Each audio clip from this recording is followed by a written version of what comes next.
Sanjay sir अपने party में कर रहे हैं 2.5 साल जो है मंत्री बना के रखने की, क्या बीजेपी भी इसी फॉर्मूले पे काम करेगी या फिर? देखिए, उसमें से आधा तो हम करने वाले हैं, यानी क्या करने वाले हैं, हम परफॉर्मेंस ऑडिट ये निश्चित रूप से हर मंत्री का करेंगे और परफॉर्मेंस ऑडिट में जहां ये ध्यान में आएगा कि मंत्री उचित काम नहीं कर रहे, उस समय उस मंत्री का पुनर्विचार किया जाएगा। एक मिनिट जसं देवेंद्रजी म्हणाले तसं मी 2.5 वर्ष म्हणजे 2.5 वर्ष त्यांनी काही करावं असं नाही, त्याचं पण परफॉर्मन्स ऑडिट त्याच्या कामाचं मूल्यमापन केलं जाईल।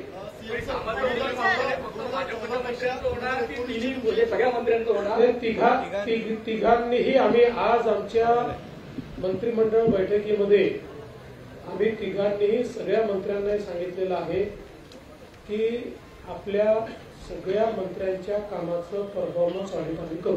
आणि दुसरा प्रश्न, दंगलखोरांवर आपण कारवाई करण्यासंदर्भात कायदा केलेला आहे, अनेक ठिकाणी या जागोरीच्या घटना घडत आहेत आणि सार्वजनिक मालमत्तेचा विध्वंस होतो आहे, तर त्यांच्याकडनं तो खर्च वसूल करणे किंवा सार्वजनिक मालमत्ता कायद्याने अशी कारवाई होणार का? निश्चित कायद्याप्रमाणे ती कारवाई केली जाईल।